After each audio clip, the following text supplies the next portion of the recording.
ഞാൻ ഇപ്പോൾ തിരിച്ചെത്താം. ഇപ്പോൾ മുൻ chief secretary Shri Jiji Thomson നമ്മോടൊപ്പം ചേർന്നു ടെലിഫോൺ ലൈനിൽ. ശ്രീ ജിജി തോംസൺ, വളരെ ദുഷ്കരമായാണ് കാര്യങ്ങൾ മുന്നോട്ട് പോകുന്നത് എന്നാണ് മനസ്സിലാക്കുന്നത്. നമ്മൾ അവിടെ നിന്ന് തത്സമയ ദൃശ്യങ്ങൾ നൽകുന്നു. സ്കൂബ ടീമും എല്ലാവരും തെരച്ചിൽ ഊർജിതമാക്കിയിട്ടുണ്ട്. ഒരുപക്ഷെ ഈ തെരച്ചിൽ ദുഷ്കരമാക്കുന്നത് എന്തായിരിക്കും? കൂടുതൽ പ്രതിസന്ധി എന്താണെന്നാണ് താങ്കൾ മനസ്സിലാക്കുന്നത്? ഇല്ല, ഇതിനകത്ത് പ്രശ്നം മുഴുവനും ഈ മാലിന്യങ്ങൾ ഇത് ഒരു നിയന്ത്രണവുമില്ലാതെ ഒഴുകിയെത്തുന്നതാണ്. നഗരത്തിന്റെ വിവിധ ഭാഗങ്ങളിൽ നിന്നുമുള്ള മാലിന്യങ്ങൾ നമുക്ക് ഇത് ഒഴുകി ഈ നമ്മുടെ തമ്പാനൂരില് അത് ബസ് സ്റ്റേഷന്റെ സൈഡിൽ കൂടെ ഇന്ത്യൻ കോഫി ഹൗസിന്റെ അടുത്ത് വന്നിട്ട് അവിടെ നിന്നും അത് റെയിൽവേ സ്റ്റേഷന്റെ അടിയിൽ കൂടെ പോകുന്ന ഈ ഓടയിലേക്കാണ് അത് വരുന്നത്. അപ്പൊ അവിടെ ഓടയിൽ അവിടെ ഇതെല്ലാം കൂടെ വന്ന് അവിടെ വന്ന് കൂടുമ്പോഴുണ്ടാകുന്ന പ്രശ്നമാണിത്. ഇതാ 2015 ഞങ്ങൾ ഓപ്പറേഷൻ അനന്ത ചെയ്തപ്പോഴും ഇതേ പ്രശ്നമുണ്ടായിരുന്നു. അന്നും ഞങ്ങൾ കണ്ടു. അവിടെ അതാണ് നമ്മുടെ ബോട്ടിൽ നെക്ക്. അപ്പൊ അത് പരിഹരിക്കണമെങ്കിൽ റെയിൽവേ സ്റ്റേഷന്റെ അടിയിലുള്ള ഓട വൃത്തിയാക്കിയേ പറ്റൂ. അന്നും റെയിൽവേക്കാർ പറഞ്ഞത് ഞങ്ങളുടെ പ്രോപ്പർട്ടിയാണ്, നിങ്ങൾക്ക് അതിനകത്ത് അവകാശമൊന്നുമില്ല. അപ്പൊ ഞാൻ അരിശം പോയിട്ട് ഞാൻ റെയിൽവേ ബോർഡ് ചെയർമാനെ വിളിച്ച് ഇതാ റെയിൽവേയുടെ പ്രോപ്പർട്ടിയാണ്, ശരിയാണ്, പക്ഷേ ഇത് ഇവിടെ തടസ്സമുണ്ടാകാതിരിക്കേണ്ടത് എന്റെ ചുമതലയാണ്. അപ്പൊ അതുകൊണ്ട് ഞാനത് ചെയ്യുക തന്നെ ചെയ്യും. അത് മാത്രമല്ല, എനിക്ക് ഡിസാസ്റ്റർ മാനേജ്മെന്റ് ആക്ട് അനുസരിച്ച് സ്റ്റേറ്റിന്റെ ഡിസാസ്റ്റർ മാനേജ്മെന്റിന്റെ ഏറ്റവും ഉത്തരവാദിത്തപ്പെട്ട ഉദ്യോഗസ്ഥനാണ് ഞാൻ.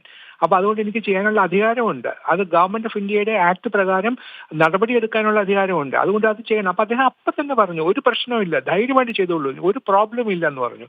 അങ്ങനെ ഞങ്ങൾ അവിടെ മുഴുവനും ചെയ്യാനായിട്ട് ശ്രമിച്ചു. അപ്പോഴ ആദ്യം പോയ കുറെ തൊഴിലാളികൾ അകത്ത് കയറാൻ വയ്യ. പോയിസണസ് ഗ്യാസ് ഉണ്ട് അതിനകത്ത്. ആ ഗ്യാസ് ശ്വസിച്ചാൽ അവരെ ബോധം കെട്ട് വീഴും. അങ്ങനെ വയ്യാന്ന് പറഞ്ഞിട്ട് ആൾക്കാർ തിരികെ വന്നു. പിന്നെ ഞങ്ങൾ വളരെ പ്രയാസപ്പെട്ട് യന്ത്രക്കൈകൾ വരെ ഉപയോഗിച്ച് ഒരു കോൺട്രാക്ടർ, വിനോദ് എന്നാണ് അയാളുടെ പേര്, അദ്ദേഹത്തിന്റെ തൊഴിലാളികളും ജീവൻ പണയം വെച്ചിട്ടാണ് നമ്മൾ അവിടുന്ന് അഴുക്കുകൾ മാറ്റിയത്. 700 ലോഡ് സാധനങ്ങൾ അഴുക്കാണ് അന്ന് അവിടെ നിന്ന് മാറ്റിയത്. ഇങ്ങനെ നമ്മൾ ഒരിക്കലും മാറ്റി. അത് മാറ്റി കഴിഞ്ഞിട്ട് പിന്നെ എല്ലാ വർഷവും നമ്മളിത് ചെയ്യണം. അപ്പോൾ അവിടേക്ക് അഴുക്കുകൾ വരാതിരിക്കണം, അവിടെ മാലിന്യം വരാതിരിക്കണം. ആ മാലിന്യം വരാതിരിക്കണമെങ്കിൽ ഈ നഗരത്തിന്റെ നാനാഭാഗങ്ങളിൽ നിന്നും ഒഴുകിയെത്തുന്ന ഓടുകളിൽ ആളുകൾ ഇത് വലിച്ചെറിയുന്നില്ല എന്ന് ഉറപ്പുവരുത്തണം. അറവുശാലയിൽ നിന്നുമുള്ള അഴുക്കുകൾ ഹോസ്പിറ്റലുകൾ, ഇവിടുത്തെ വലിയ ഹോസ്പിറ്റലുകളുടെ അടുത്തൂടെ പോകുന്ന പിന്നെ തോട്ടിൽ നോക്കൂ, ഹോസ്പിറ്റലിലെ എത്ര മാലിന്യങ്ങളാണ് അവിടെ വലിച്ചെറിയുന്നതെന്ന്. ഇതൊക്കെ നമുക്ക് എന്തുകൊണ്ട് നമുക്ക് തടയാൻ പറ്റുന്നില്ല? അത് തടയാൻ പറ്റാത്തതിന്റെ കാരണം ഇതൊക്കെ വലിയ ആശുപത്രികളും വലിയ ആൾക്കാരുമാണ്. അവിടെ തൊട്ടാൽ കൈകൊള്ളും, അതുകൊണ്ട് ഒന്നും ചെയ്യാൻ പറ്റില്ല. അപ്പൊ ഇങ്ങനെ എല്ലായിടത്തും ഇതേ പ്രോബ്ലമാണ്. അപ്പൊ ഈ പ്രശ്നങ്ങളൊക്കെ പരിഹരിക്കേണ്ടെന്ന ചുമതല പിന്നെ ലോക്കൽ സെൽഫ് ഗവൺമെന്റ് പിന്നെ ഡിപ്പാർട്ട്മെന്റ്, അതിന്റെ ഏജൻസിയായ ഒന്നുകിൽ കോർപ്പറേഷൻ അല്ലെങ്കിൽ പഞ്ചായത്ത്, അവർക്കാണ്. അവരത് നടപടികൾ എടുക്കണം. ആ നടപടി എടുക്കുമ്പോൾ അത് മുഖം നോക്കാതെ നടപടി എടുക്കണം.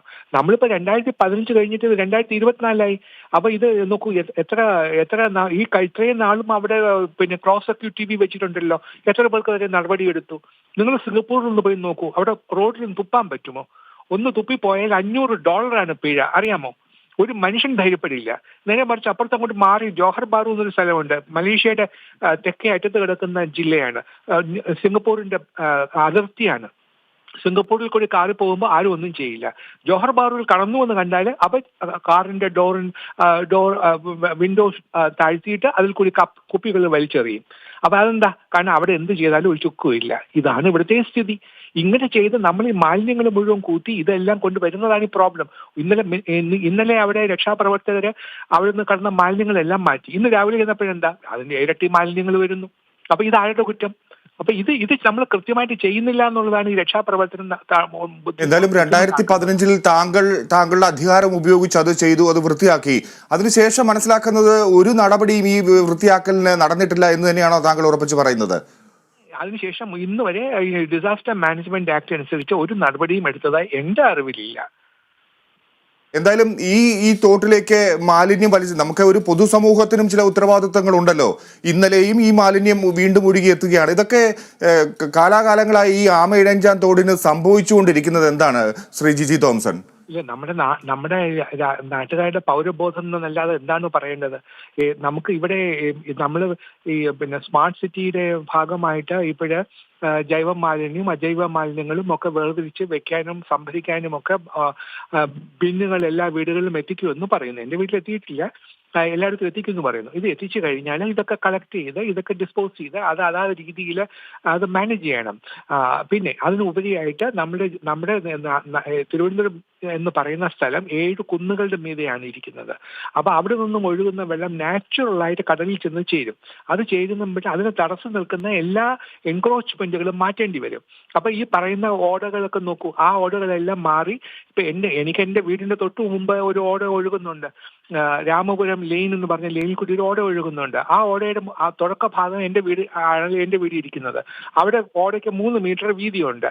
അത് കുറച്ച് ദൂരം അങ്ങോട്ട് പോയി 50 മീറ്റർ കഴിഞ്ഞാൽ ആ ഓടയുടെ വീതി കുറഞ്ഞ് അത് എലിയുടെ വാല് പോലെയാകും. കാരണം എന്താ, അവിടെ ആളുകളെല്ലാം വീടുകളുടെ സ്ഥലം കയറി വീട് അങ്ങോട്ട് എക്സ്റ്റെൻഡ് ചെയ്ത് വെച്ചിരിക്കുകയാണ്. 2ഉം 3ഉം സെന്റിലൊക്കെ വീട് വെക്കുന്നവര് അവർക്ക് അത്ര സ്ഥലം പോരാ. അപ്പൊ അവരെന്ത് ചെയ്യും, അവരുടെ ടോയ്ലറ്റോ എന്തെങ്കിലും ഈ ഓടയുടെ പുറത്തോട്ട് അങ്ങ് വെക്കും. അങ്ങനെ വെച്ച് കഴിയുമ്പോൾ പിന്നെ അവിടെ വെള്ളം പോവില്ല. അപ്പൊ മഴ പെയ്തു കഴിഞ്ഞാൽ എന്റെ വീട്ടിലും വെള്ളം കയറുകയാണ്. അപ്പൊ ഇങ്ങനെ ഇത് എല്ലായിടത്തും നടക്കുകയാണ്. അപ്പൊ ഈ എൻക്രോച്ച്മെന്റുകൾ ഇത് മാറ്റാൻ പോകുമ്പോൾ ബുദ്ധിമുട്ടാണ്. കാരണം ഉടനെ രാഷ്ട്രീയ പരിഗണനകൾ വരും. ആ രാഷ്ട്രീയ പരിഗണനകൾ വരാതിരിക്കാൻ വേണ്ടിയിട്ടാണ് ഈ കാര്യങ്ങളൊക്കെ ചെയ്യുന്നതിന് കേന്ദ്ര ഗവൺമെന്റ് ഒരു ആക്ട് കൊണ്ടുവന്നത്. ആ ആക്ട് നമ്മൾ നിർദാക്ഷിണ്യം നടപ്പിലാക്കണം. അതിന് ചുമതലപ്പെട്ട ഉദ്യോഗസ്ഥന്മാരെ അത് ചെയ്യുമെന്നും അത് ചെയ്താൽ അവർക്ക് ബുദ്ധിമുട്ടുണ്ടാക്കില്ല എന്നും അവർക്ക് ഉറപ്പ് കൊടുക്കണം. അങ്ങനെ ഞാൻ അങ്ങനെ ഉറപ്പ് മേടിച്ചിട്ടാണ് ഞാനത് ചെയ്തത്. ഞാൻ ക്യാബിനറ്റിൽ പറഞ്ഞു ഞാനിത് ചെയ്യാൻ റെഡിയാണ്. ചീഫ് സെക്രട്ടറിയുടെ ജോലിയൊന്നുമല്ല. ചീഫ് സെക്രട്ടറിക്ക് അദ്ദേഹത്തിന്റെ മുറിയിൽ ഇരുന്ന് ഉത്തരവുകൾ നോക്കി പാസ്സാക്കിയാൽ മതി. എന്നാൽ ഇത് ഞാൻ തന്നെ എല്ലാ ദിവസവും രാവിലെയും വൈകുന്നേരവും ഉച്ചയ്ക്കും എല്ലാം സമയം കിട്ടുമ്പോഴെല്ലാം ഞാൻ പോയി ഈ വർക്ക് പ്രോഗ്രസ് ചെയ്യുന്നുണ്ടോ നോക്കുമായിരുന്നു. അങ്ങനെ ചീഫ് സെക്രട്ടറി ടോട്ടലി ഇൻവോൾവ് ആയിട്ട് ഇറങ്ങിയാലല്ലാതെ ഇത് ശരിയാവില്ല. അപ്പൊ ഈ വക കാര്യങ്ങളിൽ ഇതൊക്കെ ഉണ്ടാക്കണമെങ്കിൽ ടോപ്പ് ലെവലില് കോർഡിനേഷൻ ഉണ്ടാവണം. ശ്രീ ജിജി തോംസൺ, നമ്മൾ അതിശയിപ്പിക്കുന്ന ഒരു കാര്യം ഈ റെയിൽവേ എന്ത് പണിയാണ് കാണിച്ചത് എന്നുള്ളതാണ്. പ്രത്യേകിച്ച് ഒരു മനുഷ്യനെ ഈ ഇത്രയും റിസ്ക്കുള്ള ഇത്രയും കാഠിന്യമുള്ള ജോലിയെടുക്കാൻ, ദുഷ്കരമായ ജോലിയെടുക്കാൻ, ഈ മാലിന്യം മാറ്റാൻ വേണ്ടി ഒരു മനുഷ്യനെ ഒരു സാമഗ്രികളും ഇല്ലാതെ അതിലേക്ക് ഇറക്കി വിട്ട റെയിൽവേയുടെ നടപടിയെ, അല്ലെങ്കിൽ അതിന് മുൻകൈ എടുത്തവരെ എന്ത് വേണം പറയാൻ? ഇത് ആരും ഇതൊന്നും മുൻകൂട്ടി കണ്ടുകൊണ്ട് ഇതൊന്നും ചെയ്യില്ലല്ലോ. ഇത് നമ്മൾക്ക് ഇവിടെ നേരത്തെ നമുക്ക് 2015 നമ്മൾ ചെയ്തപ്പോൾ ഈ പ്രശ്നങ്ങളൊന്നും ഉണ്ടായില്ല. അതിനേക്കാളും വഷളായിരുന്നു ആ സമയത്ത്. അന്നേരം ചെയ്തത് എങ്ങനെയാണ്, ഏത് കോൺട്രാക്ടറാണ് ആ വർക്ക് ചെയ്തത്, ആരൊക്കെയാണ് അവിടെ പണിത്, അന്ന് അവർക്ക് ബുദ്ധിമുട്ട് ഒരുപാട് പ്രയാസപ്പെട്ടിട്ടാണെങ്കിൽ പോലും അന്ന് അത് സക്സസ്ഫുൾ ആയിട്ട് ചെയ്തില്ലേ. അപ്പൊ അത് ആ ആളുകളുടെ എക്സ്പീരിയൻസ് നമുക്കതൊരു മുതൽക്കൂട്ടല്ലേ, അതൊരു ഡെപ്പോസിറ്റ് അല്ലേ. അത് ഉപയോഗിച്ചിട്ട് വേണ്ടേ നമ്മൾ പിൽക്കാലത്തും അത് തന്നെ ചെയ്യാൻ. കാരണം ഇത് മുൻപൊരിക്കൽ ഇത് ചെയ്തിട്ടുണ്ട്. അവിടുന്ന് 700 ലോഡ് സാധനങ്ങൾ മാറ്റിയ ഒരു ചരിത്രം നമുക്ക് മുമ്പിലുണ്ടല്ലോ. അപ്പോൾ എന്തുകൊണ്ട് അവരോട് ചോദിച്ചില്ല? അപ്പൊ ഇത് ആരുടെ ഭാഗത്തായാലും, റെയിൽവേയുടെ ഭാഗത്തായാലും കേരള സർക്കാരിന്റെ ഭാഗത്തായാലും ഇന്ത്യ ഗവൺമെന്റിന്റെ ഭാഗത്തായാലും ഇങ്ങനെയുള്ള കാര്യങ്ങൾ ചെയ്യുമ്പോൾ നമുക്കുള്ള എക്സ്പീരിയൻസും നമുക്ക് കിട്ടുന്ന നാട്ടറിവും ഇത് ഉപയോഗിക്കണം. അത് ഉപയോഗിക്കാതെ ചെയ്യുന്നവർക്ക് ഉണ്ടാകുന്ന അനന്തര ഫലമാണ് നമ്മളിപ്പോൾ കണ്ടുകൊണ്ടിരിക്കുന്നത്. കാരണം ചിലപ്പോൾ ഇപ്പോൾ ഇരിക്കുന്ന ഉദ്യോഗസ്ഥന് 2015 എന്തുണ്ടായി എന്ന് അറിയുണ്ടാവില്ല. അതിൽ പറഞ്ഞിട്ടുണ്ടാവും പോയി ക്ലീൻ ചെയ്യണം, നിങ്ങൾക്ക് കോൺട്രാക്ട് തന്നിരിക്കുന്നു എന്ന് പറയും. അപ്പൊ ആ കോൺട്രാക്ടർ കിട്ടിയ പണി ചെയ്യാമെന്ന് വിചാരിച്ചിട്ട് പോയിട്ടുണ്ടാവും. ഇങ്ങനെയൊക്കെയല്ലേ സംഭവിക്കുന്നത്. ശ്രീ ജിജി തോംസൺ, ഇപ്പോൾ മേയർ പറഞ്ഞിരിക്കുന്നത് ഈ റെയിൽവേ ഈ കാര്യങ്ങൾക്കൊക്കെ ഇത് വൃത്തിയാക്കുന്നതിലൊക്കെ തടസ്സം നിൽക്കുന്നു എന്നാണ്. ഈ കാലാകാലങ്ങളിൽ റെയിൽവേയുടെ നിലപാട് ഇതാണോ? ഇപ്പോൾ റെയിൽവേ ആണ് ഈ കരാർ ജീവനക്കാരനെ അവിടെ തോട്ടിലിറങ്ങി ഈ മാലിന്യം മുഴുവൻ, ടൺ കണക്കിന് മാലിന്യം ഒരു മനുഷ്യനെ കൊണ്ട് മാറ്റാൻ ശ്രമം നടത്തിയത്. അതിന്റെ ഫലമാണ് ഇപ്പോൾ നമ്മൾ കാണുന്നത്. എത്ര വേദനാജനകമായ ഒരു സംഭവമാണ് ഓർക്കുമ്പോൾ. റെയിൽവേയുടെ ഒരു നിലപാട് എന്തായിരുന്നു കാലാകാലങ്ങളിൽ ഈ കാര്യങ്ങളിൽ?